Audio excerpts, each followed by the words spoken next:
तो पहला क्वेश्चन है दोस्तों, मधुमेह रोग को किस इंजेक्शन से कम किया जा सकता है। आपको बताना है कि जो मधुमेह रोग होता है वो इनमें से किस इंजेक्शन से कम किया जा सकता है। तो इसका राइट आंसर हो जाएगा दोस्तों ऑप्शन नंबर डी यानी इंसुलिन। मधुमेह रोग में रोगी को हमेशा इंसुलिन का ही इंजेक्शन लेते रहना चाहिए। इंसुलिन जो कि ग्लूकोज के उपापचयन का नियमन करता है और यकृत में ग्लूकोज से ग्लाइकोजन के संश्लेषण की क्रिया को प्रेरित करता है। अगला क्वेश्चन देख लेते हैं दोस्तों, इंसुलिन की कमी के कारण होने वाला रोग है। 4 ऑप्शन है आपके पास, बताना है कि इंसुलिन की कमी से होने वाला रोग कौन सा है।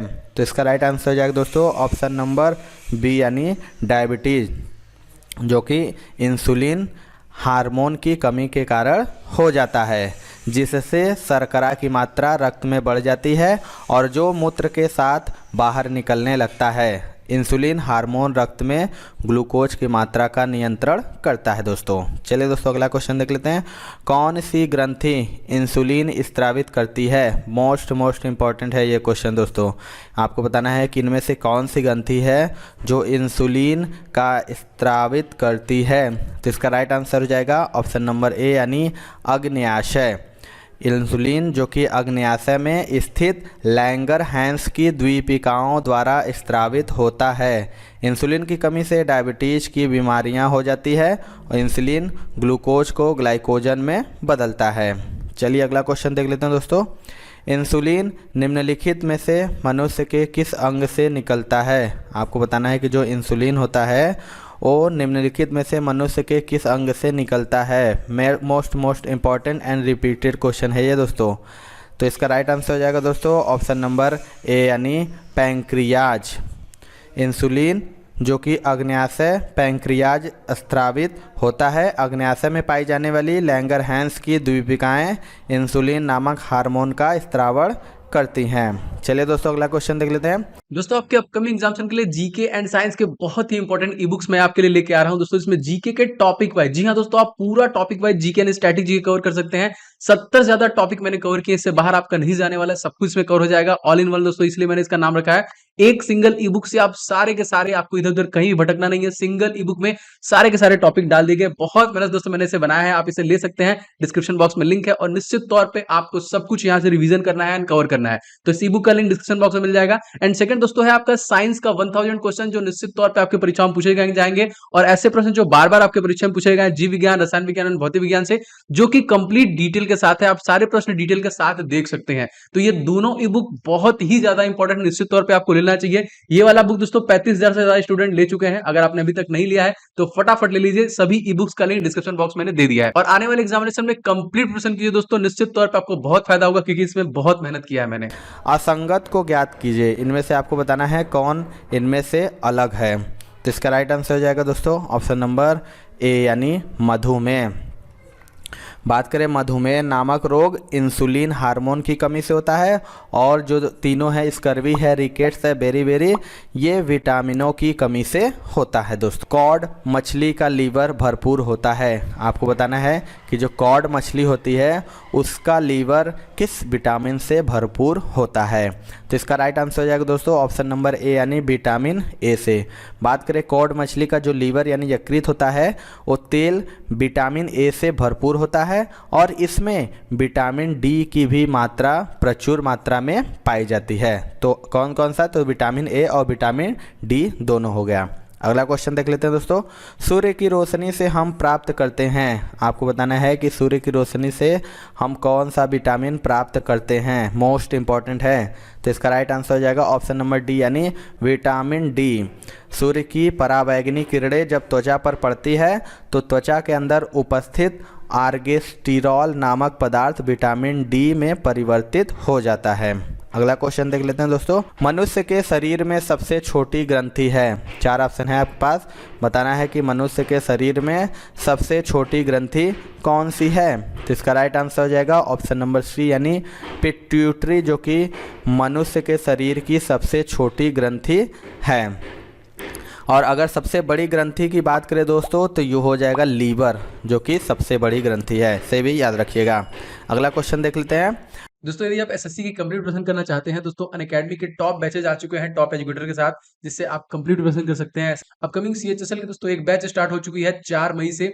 इस बैच के थ्रू आप सीजीएल एंड सीएचएसएल अपकमिंग 2022-23 की कंप्लीट प्रिपरेशन कर सकते हैं। इसी तरह दोस्तों बहुत सारे बैच लाइक सफलता बैच सीजीएल सीएचएसएल के लिए है, आपके लिए ऑल एग्जाम जो ऑल बैच जनरल स्टडीज के लिए देखिए एसएससी एग्जामिनेशन के लिए 4 मई से स्टार्ट हुई है। बहुत सारे ऐसे बैचेज हैं सीपीयू के लिए, कह लीजिए स्टेनोग्राफर के लिए, फाइनल पंच एसएससी एमटीएस के लिए जो कि आपका जुलाई महीने में होने वाला है, 6 मई से स्टार्ट होने वाला। इन सभी को आप एक्सेस कर सकते हैं अनअकैडमी प्लस। और अनअकैडमी प्लस में जब आएंगे दोस्तों तो यहाँ पे रेज हैंड का भी फीचर है, इसके माध्यम से आप डायरेक्ट एजुकेटर से बात कर सकते हैं कभी भी क्लास के दौरान।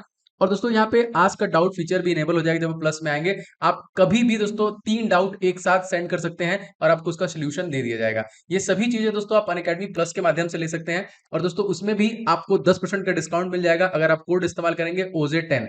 एक साथ OJ10 लगाएंगे तो आपको 10% का डिस्काउंट मिल जाएगा। तो फटाफट दोस्तों अनअकैडमी प्लस सब्सक्रिप्शन ले लीजिए और अपने प्रिपरेशन को कंप्लीट कीजिए। मानव शरीर की किस ग्रंथि को मास्टर ग्रंथि कहा जाता है? Very very important and most repeated ये क्वेश्चन है। आपको बताना है कि मानव शरीर में कि किस ग्रंथि को मास्टर ग्रंथि कहा जाता है। तो इसका भी राइट आंसर हो जाएगा दोस्तों ऑप्शन नंबर सी यानी पीयूषिका को। पीयूषिका को मास्टर ग्रंथि कहा जाता है। अग्न्याशय को मिश्रित ग्रंथि कहा जाता है। अगर हम पीयूषिका को क्या कहा जाता है तो मास्टर ग्रंथि, और अग्न्याशय की बात करें तो इसे मिश्रित ग्रंथि कहा जाता है। अगला क्वेश्चन देख लेते हैं दोस्तों। शरीर के थर्मोस्टेट का काम करने वाली ग्रंथि कौन सी है?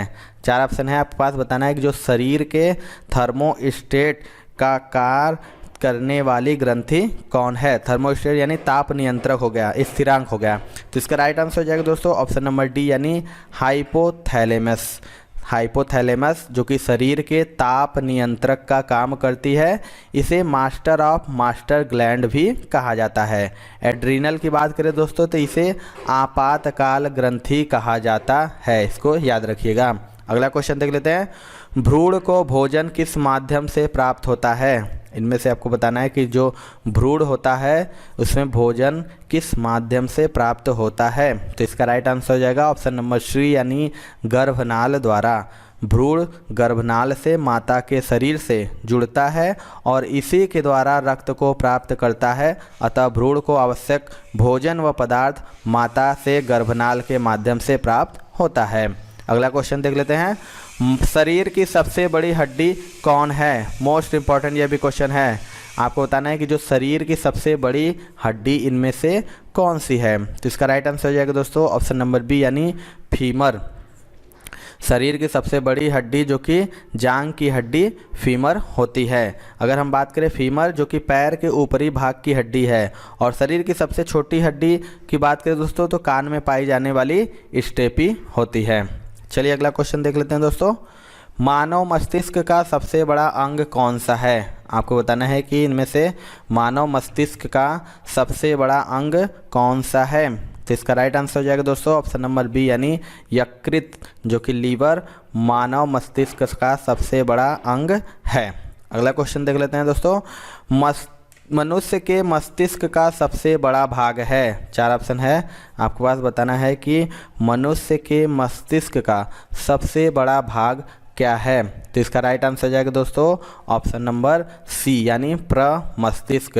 मनुष्य के मस्तिष्क का सबसे बड़ा भाग है जो कि मस्तिष्क का मुख्य भाग है। अगला क्वेश्चन देख लेते हैं दोस्तों। मानव मस्तिष्क कितने ग्राम का होता है? मोस्ट इंपॉर्टेंट है, ये भी मैक्सिमम एग्जाम में पूछता है दोस्तों।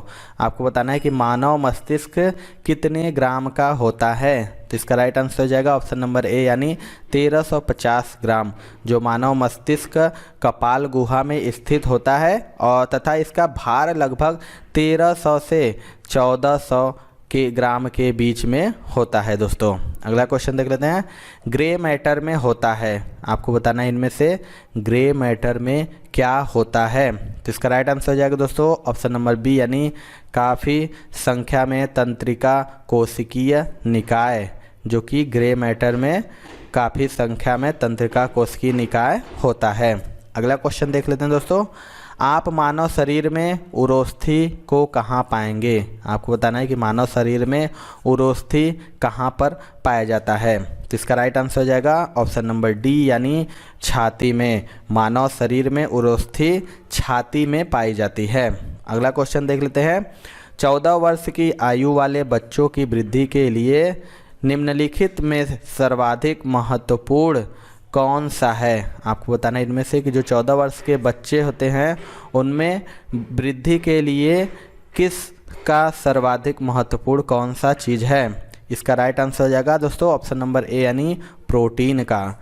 14 वर्ष की आयु वाले बच्चों की वृद्धि के लिए सर्वाधिक महत्वपूर्ण प्रोटीन होता है।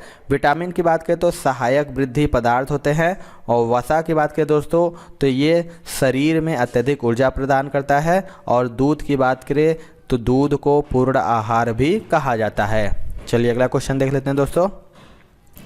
पीलिया रोग किसके सही रूप में काम नहीं कर पाने से होता है? आपको बताना है कि पीलिया जो रोग होता है वो किसके सही रूप में काम नहीं कर पाने से होता है। तो इसका राइट आंसर हो जाएगा ऑप्शन नंबर बी, यानी यकृत, लीवर।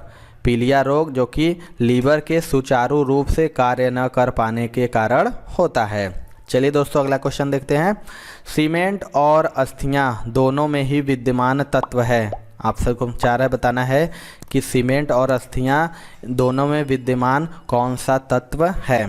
तो इसका राइट आंसर हो जाएगा दोस्तों ऑप्शन नंबर बी, यानी कैल्शियम। सीमेंट तथा अस्थियां दोनों में ही विद्यमान तत्व कैल्शियम है, जो कि इन्हें मजबूती प्रदान करने का कार्य करता है। अगला क्वेश्चन देख लेते हैं। ब्लड बैंक किसे कहा जाता है? मोस्ट इम्पॉर्टेंट ये भी क्वेश्चन है, आपको बताना है इनमें से ब्लड बैंक किसे कहा जाता है। राइट आंसर हो जाएगा ऑप्शन नंबर ए, यानी स्प्लीन को। स्प्लीन या प्लीहा को ब्लड बैंक कहा जाता है, क्योंकि रक्त कणिकाएं प्लीहा में संग्रहित होती हैं और पूरे शरीर का 1/6 भाग रक्त प्लीहा में संग्रहित रहता है। चलिए दोस्तों अगला क्वेश्चन देख लेते हैं। खाद्य ऊर्जा किसके द्वारा प्रदर्शित की जाती है? 4 ऑप्शन है, बताना है कि जो खाद्य ऊर्जा होती है वो किसके द्वारा प्रदर्शित की जाती है। तो राइट आंसर हो जाएगा दोस्तों ऑप्शन नंबर ए, यानी कैलोरी के द्वारा। खाद्य ऊर्जा को कैलोरी द्वारा प्रदर्शित किया जाता है, और 1 कैलोरी 4.184 जूल के बराबर होता है दोस्तों। अगला क्वेश्चन देख लेते हैं। ऑस्टियोलॉजी किसका अध्ययन है? आपको बताना है इनमें से ऑस्टियोलॉजी जो है वो किसका अध्ययन है। तो इसका राइट आंसर हो जाएगा दोस्तों ऑप्शन नंबर डी, यानी अस्थियों, बोन्स का। ऑस्टियोलॉजी यानी अस्थि विज्ञान के तहत अस्थियों के बने कंकाल का अध्ययन किया जाता है। अगला क्वेश्चन देख लेते हैं दोस्तों। निम्नलिखित में से प्रोटीन कौन सा है? 4 ऑप्शन है, आपके पास बताना है कि इनमें से प्रोटीन कौन सा है। तो इसका राइट आंसर हो जाएगा दोस्तों ऑप्शन नंबर सी, यानी ऊन। ऊन केराटिन नामक प्रोटीन का बना होता है, और यह प्रोटीन बालों और त्वचा में पाया जाता है। इसे स्क्लेरोप्रोटीन भी कहा जाता है। इस प्रोटीन में सल्फर भी पाया जाता है। लास्ट क्वेश्चन देख लेते हैं दोस्तों। दालों से हमें क्या प्राप्त होता है? आपको बताना है इनमें से जो दाल होते हैं उनसे हमें क्या प्राप्त होता है। तो इसका राइट आंसर हो जाएगा ऑप्शन नंबर डी, यानी प्रोटीन।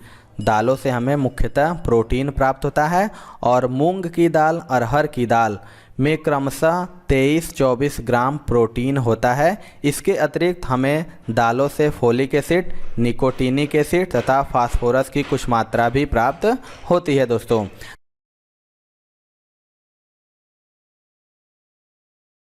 पहला क्वेश्चन है दोस्तों, धातु के टेबल पर रखा गर्म कॉफ़ी का कप किस विधि से ठंडा होगा? 4 ऑप्शन है, बताना है कि जो धातु के टेबल पर रखा गर्म कॉफ़ी का कप किस विधि से ठंडा होगा। तो इसका राइट आंसर हो जाएगा दोस्तों ऑप्शन नंबर डी, यानी चालन, संवहन, विकिरण एवं वाष्पीकरण द्वारा। आपको बता दें कि ठोसों में ऊष्मा का जो संचरण होता है वो चालन द्वारा, और द्रव एवं गैसों में संवहन द्वारा होता है। अतः कप से धातु टेबल को मिली ऊष्मा का संचरण चालन द्वारा, स्वयं कॉफ़ी में ऊष्मा का संचरण संवहन द्वारा, एवं कॉफ़ी के ऊपर पृष्ठ से वाष्पन एवं विकिरण के माध्यम से ऊष्मा का संचरण होगा। चलिए दोस्तों अगला क्वेश्चन देख लेते हैं। ऊष्मा विकिरणों की गति होती है। आपको बताना है कि ऊष्मा जो विकिरण होती है उसकी गति होती है किसके बराबर। तो इसका राइट आंसर हो जाएगा दोस्तों ऑप्शन नंबर बी, यानी प्रकाश के तरंग के। ऊष्मा विकिरणों की गति जो कि प्रकाश के वेग के बराबर होती है। अगला क्वेश्चन देख लेते हैं दोस्तों। एक लोहे के हथौड़े को धूप में रखा जाए तो यह इसके लकड़ी के हत्था से अधिक गर्म होगा, क्यों? आपको बताना है कि कोई लोहे का हथौड़ा को धूप में रख दे तो इसके लकड़ी के हत्थे से अधिक गर्म क्यों हो जाएगा।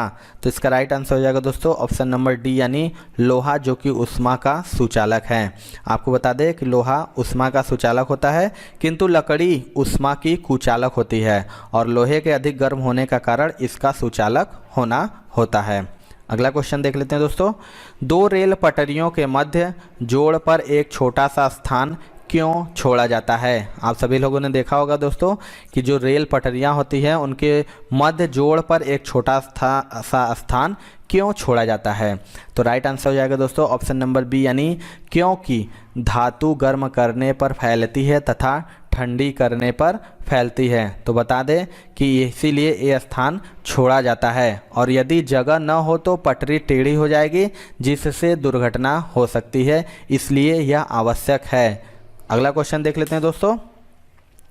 ठंडे प्रदेशों में जहां तापमान 0 डिग्री सेल्सियस तक चला जाता है वहां किसान अपनी फसलों को नुकसान से बचाने के लिए खेतों को पानी से भर देते हैं, क्यों? तो इसका राइट आंसर हो जाएगा दोस्तों ऑप्शन नंबर सी, यानी पानी की जो विशिष्ट ऊष्मा होती है वो अधिक होती है।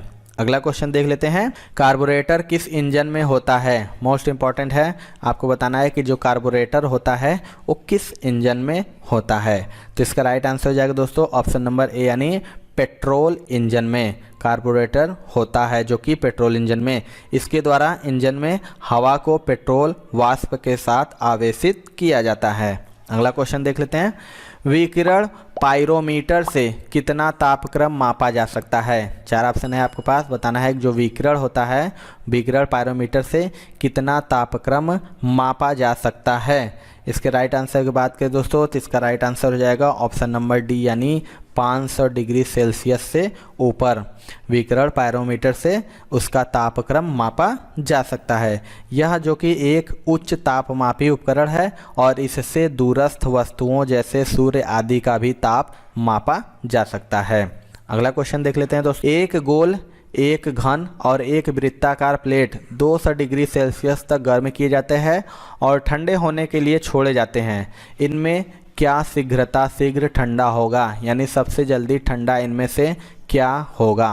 तो इसका राइट आंसर हो जाएगा दोस्तों ऑप्शन नंबर सी, यानी वृत्ताकार प्लेट। तो क्यों हो जाएगा? तो आपको बता दें कि जिसकी पृष्ठ सतह अधिक होती है वह 200 डिग्री सेल्सियस तक गर्म करने के बाद सबसे पहली ठंडी होती है। क्यों? क्योंकि वृत्ताकार प्लेट की पृष्ठ सतह अधिक है, अतः यह गर्म करने के बाद छोड़ देने पर शीघ्र ठंडी हो जाएगी। अगला क्वेश्चन देख लेते हैं दोस्तों। तांबे की गेंद को गर्म करने पर उसका घनत्व में क्या परिवर्तन होगा? आपको बताना है कि जो तांबे का गेंद होता है उसको गर्म करने पर उसके घनत्व में क्या परिवर्तन होगा। तो राइट आंसर हो जाएगा दोस्तों ऑप्शन नंबर बी, यानी घटता है, उसका घनत्व घट जाता है। तो तांबे की गेंद को गर्म करने पर इसका घनत्व घटता है। क्यों? क्योंकि गेंद के आयतन में वृद्धि होने से प्रभावी घनत्व कम हो जाता है। अगला क्वेश्चन देख लेते हैं। हाइड्रोजन से भरा रबर का गुब्बारा वायु में ऊपर जाकर फट जाता है, क्योंकि आपको बताना है कि जो हाइड्रोजन से भरा गुब्बारा होता है वो वायु में ऊपर जाने पर फट क्यों जाता है। तो राइट आंसर हो जाएगा दोस्तों ऑप्शन नंबर डी, यानी वहाँ पर वायु दाब घट जाता है। आपको बता दें कि हाइड्रोजन से भरा रबर का गुब्बारा जो होता है वायु में जाकर इसलिए फट जाता है क्योंकि वायु दाब ऊपर घट जाता है। चलिए दोस्तों अगला क्वेश्चन देखते हैं। जब जल को 0 डिग्री से 100 डिग्री सेल्सियस तक गर्म किया जाता है तो जल के आयतन में क्या परिवर्तन होगा? आपको बताना है कि जल को 0 डिग्री से 100 डिग्री सेल्सियस पर गर्म किया जाता है तो जल का आयतन, तो इसका राइट आंसर हो जाएगा दोस्तों ऑप्शन नंबर डी, यानी पहले बढ़ेगा, मतलब घटेगा फिर बढ़ेगा। यानी जब जल को 0 डिग्री सेल्सियस से 100 डिग्री सेल्सियस तक गर्म किया जाता है तो जल का आयतन पहले घटेगा फिर बढ़ेगा तथा फिर घटने लगेगा। अगला क्वेश्चन देख लेते हैं। कपड़ों को सुखाने के लिए कौन सी अवस्था उपयुक्त है? इनमें से आपको बताना है कि जो कपड़ों को सुखाने के लिए सबसे उपयुक्त अवस्था कौन सी है। तो इसका राइट आंसर हो जाएगा दोस्तों ऑप्शन नंबर डी यानी उपरोक्त सभी। आपको बता दें कि कपड़ों को सुखाने में प्रबल वायु, उच्च ताप एवं शुष्क हवा की आवश्यकता होती है, क्योंकि इस दशा में वाष्पीकरण उच्च होता है। अगला क्वेश्चन देख लेते हैं दोस्तों। जब दो विभिन्न ताप वाली वस्तुओं को आपस में मिलाया जाता है तो मिश्रण का ताप होगा। 4 ऑप्शन है, बताना है कि जब दो विभिन्न ताप वाली वस्तुओं को आपस में मिलाया जाता है तो मिश्रण का ताप क्या हो। तो राइट आंसर हो जाएगा दोस्तों ऑप्शन नंबर बी यानी अधिक ताप वाली वस्तु के ताप से कम, लेकिन कम ताप वाली वस्तु के ताप से अधिक। अगला क्वेश्चन देख लेते हैं दोस्तों। वास्तविक रूप से एक्सरे होते हैं, मोस्ट इंपॉर्टेंट क्वेश्चन है दोस्तों। आपको बताना है कि जो एक्सरे होते हैं वास्तविक रूप से क्या होते हैं। तो इसका राइट आंसर हो जाएगा दोस्तों ऑप्शन नंबर सी यानी विद्युत चुंबकीय तरंगे। आपको बता दें कि एक्सरे किरणें विद्युत चुंबकीय किरणें होती है और इनमें प्रकाश किरणों के सभी गुण पाए जाते हैं। और प्रकाश एवं एक्स किरण में एकमात्र अंतर यह होता है कि एक्स किरणों का तरंगदैर्घ्य प्रकाश की अपेक्षा कम होता है, जिससे इसकी ऊर्जा प्रकाश किरणों की अपेक्षा बहुत ज़्यादा होती है। अगला क्वेश्चन देख लेते हैं दोस्तों। केल्विन स्केल में मानव शरीर का सामान्य तापमान कितना होता है? आपको बताना है कि जो केल्विन स्केल होता है उस पे मानव शरीर का तापमान सामान्य कितना होता है। तो इसका राइट आंसर हो जाएगा बी यानी 310 केल्विन। जो मानव का शरीर का तापमान होता है लगभग 98.6 डिग्री 6 फ़ारेनहाइट होता है और सेल्सियस पैमाने पर यह ताप आपको C/5 बराबर F-32/9 का प्रयोग करने पर 37 डिग्री सेल्सियस आता है। अतः केल्विन पैमाने पर यह ताप 273 प्लस 37 बराबर 310 केल्विन होता है। अगला क्वेश्चन देख लेते हैं दोस्तों। कणों के द्वारा हीट ट्रांसफ़र की क्रिया को कहते हैं। आपको बताना है कि जो कणों के द्वारा हीट ट्रांसफ़र की क्रिया को क्या कहते हैं। तो राइट आंसर हो जाएगा ऑप्शन नंबर बी यानी कंडक्शन। कणों के द्वारा हीट ट्रांसफ़र की क्रिया को कंडक्शन कहते हैं। इस क्रिया में एक कण अपनी ऊर्जा को अपने पड़ोसी कण को देता है। इस प्रकार ऊर्जा पूरे ठोस द्रव में फैल जाता है और यह क्रिया केवल ठोसों में होती है। चलिए दोस्तों अगला क्वेश्चन देखते हैं। स्वयं कणों के वास्तविक संचलन के बिना पदार्थ द्वारा ऊष्मा स्थानांतरण क्या कहलाता है? 4 ऑप्शन है, बताना है कि स्वयं कणों के वास्तविक संचलन के बिना पदार्थ द्वारा ऊष्मा स्थानांतरण क्या कहलाता है। तो इसका राइट आंसर हो जाएगा दोस्तों ऑप्शन नंबर ए यानी चालन। जो स्वयं कणों के वास्तविक संचलन के बिना पदार्थ द्वारा ऊष्मा स्थानांतरण चालन कहलाता है, कंडक्शन। इस प्रक्रिया में पदार्थ के कण अपनी ऊर्जा का स्थानांतरण अपने पड़ोसी कणों को क्रमशः करते जाते हैं, जबकि संवहन में कण वास्तविक रूप से चलायमान होकर ऊष्मा का स्थानांतरण करते हैं।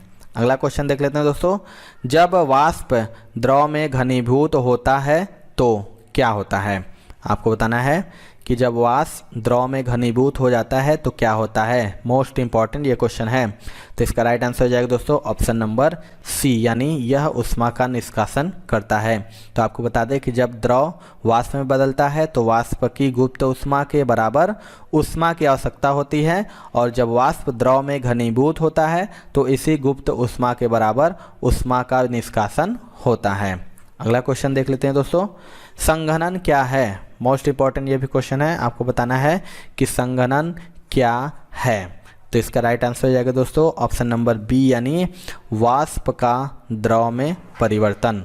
आपको बता दें संघनन वह क्रिया है जिसमें वाष्प द्रव में परिवर्तित होती है और गैसों का द्रव में परिवर्तन द्रवीकरण कहलाता है। अगला क्वेश्चन देख लेते हैं। तापमान को कितना कम कर देने से सभी गैस शून्य आयतन घेरेगी? 4 ऑप्शन है आपके पास, बताना है कि तापमान को कितना कम कर देने से सभी गैस शून्य आयतन घेरेगी। Most important and most repeated question है।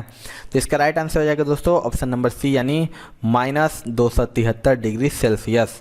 आपको बता दें चार्ल्स के नियमानुसार -273 डिग्री सेल्सियस पर गैस का आयतन शून्य हो जाना चाहिए, परंतु व्यवहार में गैसें इस ताप पर पहुंचने से पहले ही द्रवित हो जाती हैं। अगला क्वेश्चन देख लेते हैं दोस्तों। भारत के लिए अत्यंत उपयुक्त अपारंपरिक ऊर्जा स्रोत है। आपको बताना है कि भारत के लिए अत्यंत उपयुक्त अपारंपरिक ऊर्जा स्रोत क्या है। तो इसका राइट आंसर हो जाएगा ऑप्शन नंबर ए यानी सौर ऊर्जा। आपको बता दें कि भारत के लिए जो अत्यंत उपयुक्त अपारंपरिक ऊर्जा स्रोत है वो सौर ऊर्जा है, क्योंकि भारत एक उष्णकटिबंधीय प्रदेश है और यह अधिकांश भागों में वर्ष के 300 दिनों तक धूप उपलब्ध रहती है, जिससे देश को प्रतिवर्ष लगभग 50 खरब किलोवाट सौर ऊर्जा प्राप्त होती है। अगला क्वेश्चन देख लेते हैं दोस्तों। किस तापमान पर सेंटीग्रेड और फ़ारेनहाइट पैमाने का मान समान हो जाता है। इनमें से आपको बताना है कि किस ताप पर इन दोनों के पैमाने का मान समान हो जाता है। ये very important and most repeated question है दोस्तों।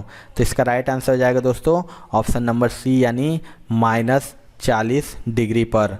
-40 डिग्री पर सेंटीग्रेड और फ़ारेनहाइट पैमाने का मान समान हो जाता है। अगला क्वेश्चन देख लेते हैं। 1 ग्राम वाले पदार्थ का तापमान 1 डिग्री सेल्सियस बदलने के लिए आवश्यक ऊष्मा की मात्रा को क्या कहते हैं।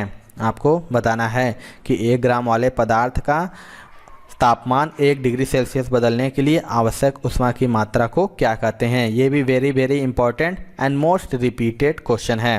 तो इसका राइट आंसर हो जाएगा दोस्तों ऑप्शन नंबर बी यानी विशिष्ट ऊष्मा।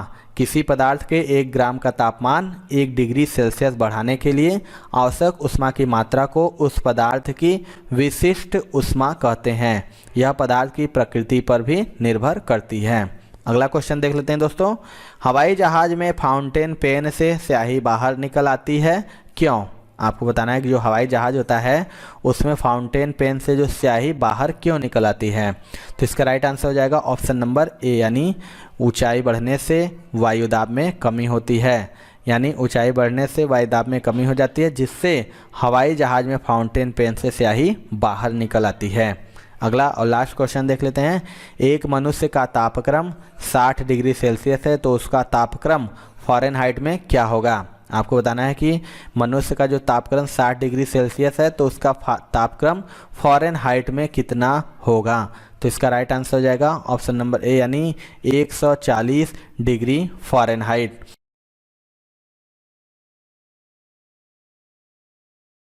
पहला क्वेश्चन है दोस्तों, आवर्त सारणी में निम्न में से किसकी शून्य इलेक्ट्रॉन बंधुता है। इनमें से आपको बताना है कि किसकी शून्य इलेक्ट्रॉन बंधुता है। तो राइट आंसर हो जाएगा दोस्तों ऑप्शन नंबर डी यानी रेडॉन की। कृषि पृथक गैसीय परमाणु में एक इलेक्ट्रॉन के जोड़े जाने पर जितनी ऊर्जा विमुक्त होती है उसे इलेक्ट्रॉन बंधुता कहते हैं। बात करें तो नोबल गैसों, क्षार धातुओं एवं क्षार मृदा धातुओं की इलेक्ट्रॉन बंधुता शून्य के निकट होती है और रेडॉन एक नोबल गैस है, अतः इसकी इलेक्ट्रॉन बंधुता भी शून्य होगी। अगला क्वेश्चन देख लेते हैं। आवर्त सारणी में सबसे हल्का तत्व है। आपको बताना है कि इनमें से जो आवर्त सारणी है उसमें सबसे हल्का तत्व कौन सा है।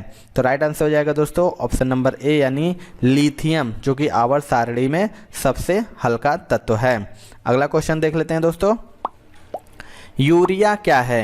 आपको बताना है कि यूरिया इन चारों में से क्या है। तो इसका राइट आंसर हो जाएगा दोस्तों ऑप्शन नंबर डी यानी नाइट्रोजन उर्वरक। बात के यूरिया की, तो यूरिया का प्रयोग व्यापक रूप से उर्वरक के रूप में होता है तथा यह नाइट्रोजन का एक सुविधाजनक स्रोत है।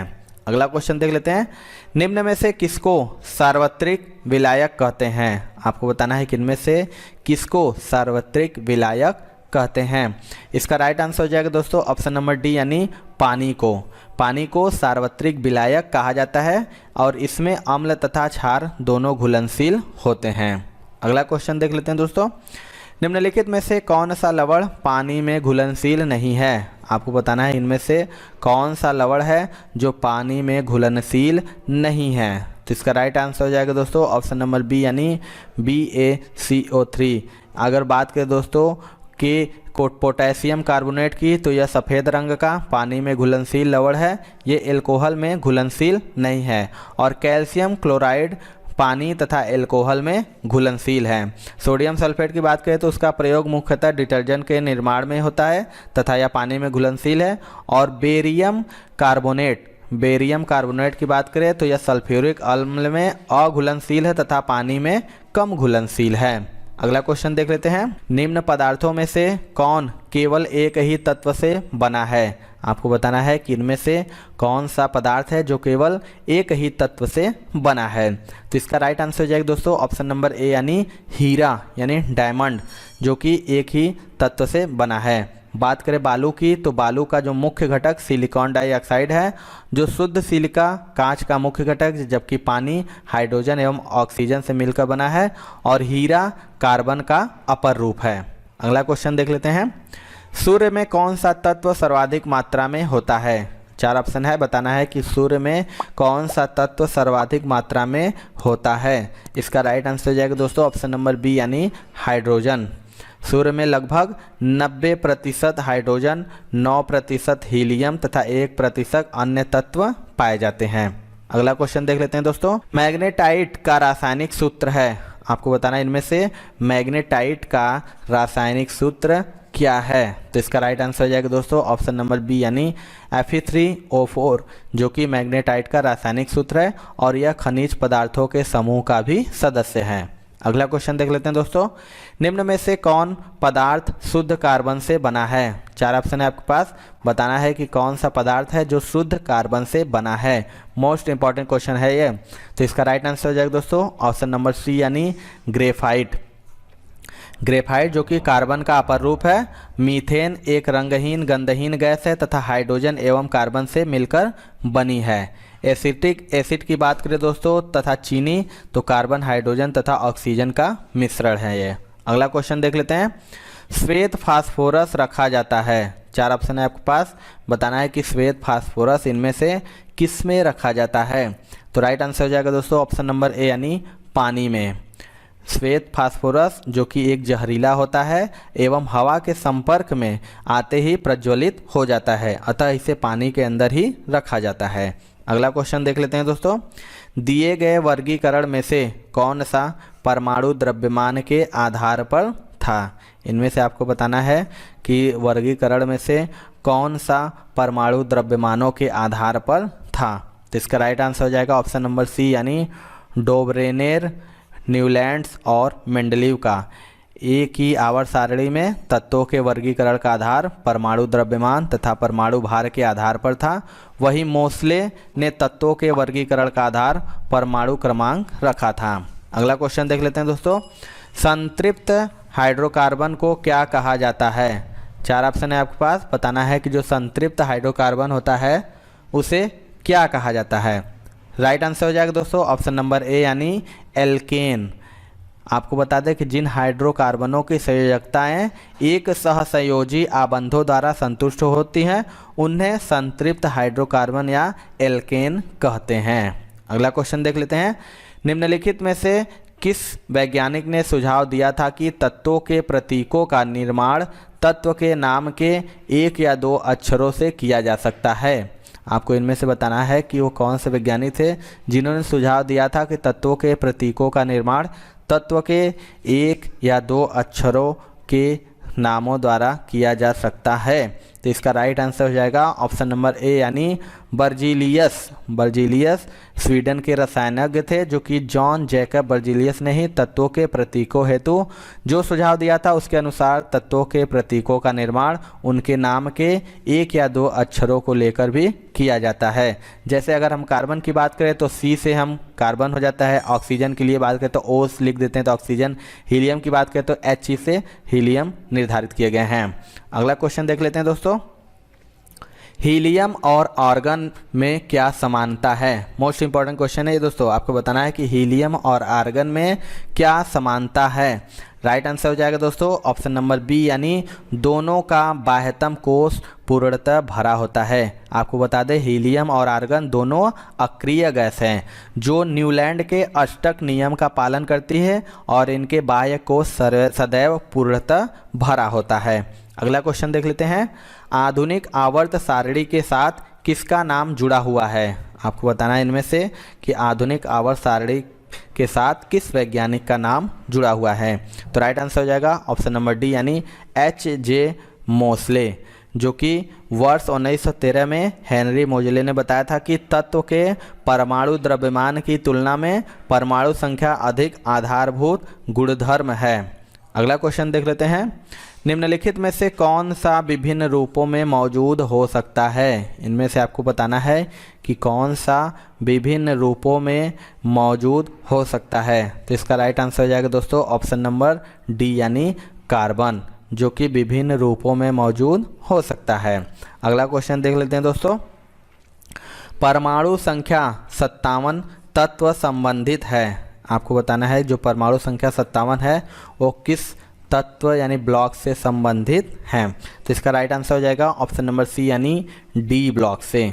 आपको बता दें परमाणु संख्या 57 वाला तत्व लैंथेनम है। यह तत्व लैंथेनाइट श्रृंखला का प्रतिनिधित्व है और इस श्रृंखला में परमाणु क्रमांक 57 से लेकर 71 तक के तत्व सम्मिलित हैं। अगला क्वेश्चन देख लेते हैं दोस्तों। लिथियम, सोडियम और पोटेशियम में क्या समानता है? आपको बताना है कि जो लिथियम, सोडियम और पोटेशियम है इन तीनों में क्या समानता है। तो इसका राइट आंसर हो जाएगा ऑप्शन नंबर डी, यानी इनके बाह्यतम कोश में एक इलेक्ट्रॉन होता है। तीनों कौन कौन से? लिथियम, सोडियम और पोटेशियम। तो इनके अगर बात करें लिथियम की परमाणु क्रमांक तो 3 होता है दोस्तों, सोडियम की बात करें तो 11 होता है और पोटेशियम की बात करें तो 19 होता है। जैसे अगर विन्यास देख लेंगे तो लिथियम का हो जाएगा 2 और 1, सोडियम का हो जाएगा 2, 8, 1, इसी तरह पोटेशियम का हो जाएगा 2, 8, 8, 1, यानी इन तीनों के बाह्यतम कोश में एक इलेक्ट्रॉन होते हैं। अगला क्वेश्चन देख लेते हैं दोस्तों।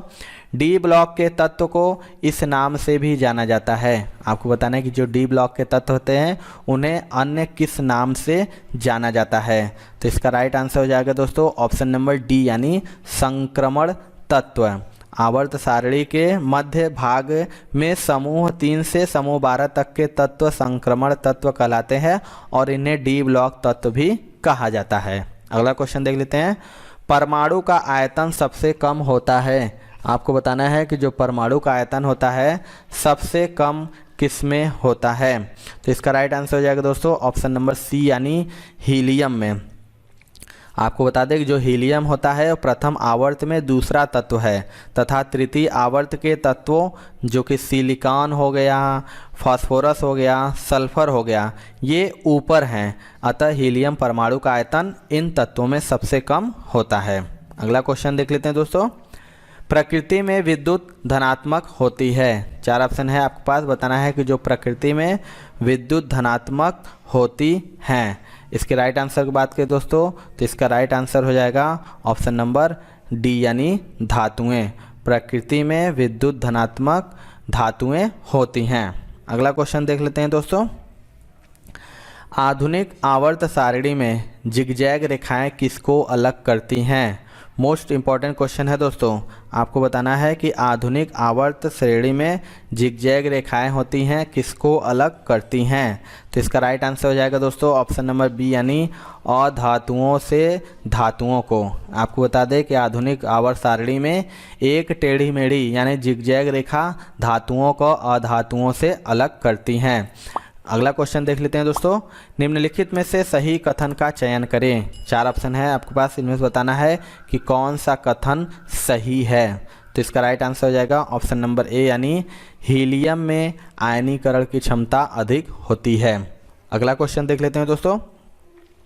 खाली स्थान है कार्बन का एक अपर रूप नहीं है। इनमें से बताना है कि कौन सा जो कि कार्बन का एक अपर रूप नहीं है। तो इसका राइट आंसर हो जाएगा ऑप्शन नंबर सी, यानी कोयला। आपकी बात करें दोस्तों तो हीरा, ग्रेफाइट तथा फुलेरीन जिनके शुद्ध रूप से केवल कार्बन ही पाया जाता है और कार्बन के अपर रूप हैं, लेकिन कोयला कार्बन का अपर रूप नहीं है क्योंकि कोयले में 100% कार्बन नहीं होता है, बल्कि कोयला अनेक पदार्थों जैसे सिलिका, गंधक आदि का मिश्रण होता है। अगला क्वेश्चन देख लेते हैं दोस्तों। एक परमाणु के किसी अन्य तत्व के परमाणु से बंधे होने पर इलेक्ट्रॉनों को अपनी ओर आकर्षित करने की सापेक्ष प्रवृत्ति को क्या कहा जाता है? आपको बताना है कि एक परमाणु के किसी अन्य तत्व के परमाणु से बंधे होने पर इलेक्ट्रॉनों को अपनी ओर आकर्षित करने की सापेक्ष प्रवृत्ति को क्या कहते हैं? तो राइट आंसर हो जाएगा ऑप्शन नंबर ए यानी वैद्युतीय ऋणात्मकता। यानी एक परमाणु के किसी अन्य तत्व के परमाणु से बंधे होने पर इलेक्ट्रॉनों को अपनी ओर आकर्षित करने के गुण को वैद्युतीय ऋणात्मकता कहते हैं। तो ये थी दोस्तों आज की वीडियो। आपको वीडियो कैसा लगा कमेंट सेक्शन में जरूर बताइएगा। वीडियो पसंद आया दोस्तों तो एक लाइक जरूर करिएगा। चैनल पर नए हैं तो चैनल को जरूर सब्सक्राइब कर लीजिए। तो मिलते हैं दोस्तों अपने अगले वीडियो में, तब तक के लिए जय हिंद जय भारत।